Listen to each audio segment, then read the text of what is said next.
समाजमा जातीय छुवाछुत तथा विभेदको अन्त्य नभई त्यसको स्वरूप मात्रै परिवर्तन भएको एक कार्यक्रममा बोल्ने वक्ताहरूले गुनासो गरेका छन्।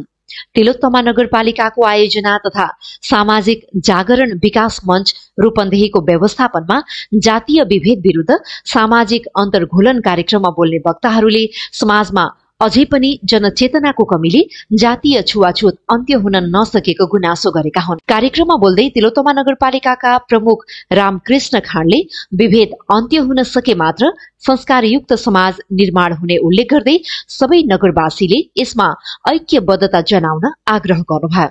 प्रमुख अतिथि उहाँले तिलोत्तमा नगरपालिकाले सबै प्रकारका विभेद न्यूनीकरणका लागि बजेटको उचित व्यवस्थापन गरी टोल टोलका नागरिक समक्ष पुगेर कार्यक्रमहरू गरिरहेको बताउनुभयो। नगर प्रमुख खाँडले जातीय छुवाछुत गर्नेलाई दण्ड, जरिवाना र सामाजिक बहिष्कारसम्मका कारबाही गर्ने कानूनी व्यवस्था भएका कारण नगरभित्र यदि कोही जातीय विभेदमा परेको खण्डमा पालिकामा निवेदन दिन समेत अपील गर्नुभयो। त्यस्तै तिलोत्तमा नगरपालिकाका योजना तथा अनुगमन शाखा अधिकृत माधव पोखरेलले कार्यक्रमको सहजीकरण गर्दै विभिन्न किसिमले दलित समुदाय थर र जातकै आधारमा आज पनि चरम विभेदमा परेको बताउनुभयो। उहाँले स्थानीय तहले नै विभेद न्यूनीकरणका लागि विशेष जोड दिए मात्र छुवाछुत कम गर्न सकिने बताउनुभयो।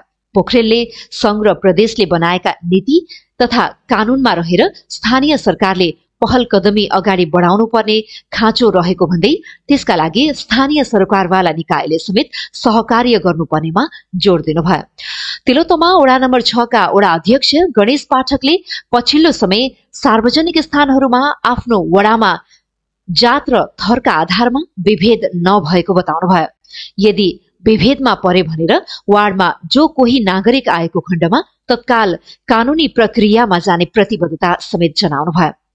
त्यस्तै तिलोत्तमा नगरपालिकाका सामाजिक विकास समिति संयोजक रवि सेन्चुरीले तिलोत्तमा नगरपालिकामा जातीय विभेद अन्त्य गर्नका लागि बजेटको व्यवस्थापन गरी नगरका टोल टोलमा गएर कार्यक्रम गरिरहेको बताउनुभयो। उहाँले त्यसै अनुरूप तिलोत्तमा नगरपालिकाले जातीय विभेद विरुद्ध सामाजिक अन्तर्घुलन कार्यक्रम गरिएको बताउनुभयो।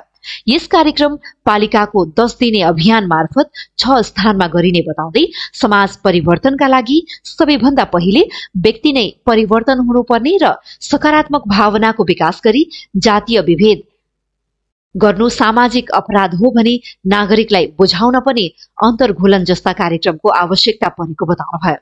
कार्यक्रममा नेपाली कंग्रेस वडा सभापति युवराज भण्डारी, रासोपा वडा संयोजक ज्ञानु केसी, पूर्व पहुनी टोल विकास संस्थाका अध्यक्ष सुना श्रेष्ठ, टोल विकास संस्था नगर सञ्जाल सदस्य घनश्याम भूषाल, मेडिनी स्कूल व्यवस्थापन समिति अध्यक्ष जगत पौडेल, पञ्चरत्न गीता मन्दिर व्यवस्थापन समिति अध्यक्ष छत्रराज गौतम, पत्रकार कृष्ण रणपाल, सामाजिक जागरण विकास मञ्चका अध्यक्ष राम बहादुर बेक लगायतले बोल्दै जातीय विभेद विरुद्ध एकताबद्ध रूपमा पालिकाभित्रका प्रत्येक टोल टोलमा सचेतनामूलक कार्यक्रम गर्नुपर्ने र कतै थरकै आधारमा विभेद भएको खण्डमा कानूनी प्रक्रियामा जानुपर्नेमा जोड दिएका थिए। कार्यक्रम अभियानका रूपमा तिलोत्तमा नगरपालिकाको वडा नम्बर 6 बाट शुरू भएको हो। यो कार्यक्रम तिलोत्तमा नगरपालिकाका विभिन्न 6 स्थानमा हुनेछ। कार्यक्रम तिलोत्तमा नगरपालिकाका सामाजिक विकास समिति संयोजक रवि सेन्चुरीको अध्यक्षता तथा पत्रकार अम्बिका परियारको सञ्चालनमा सम्पन्न भएको थियो।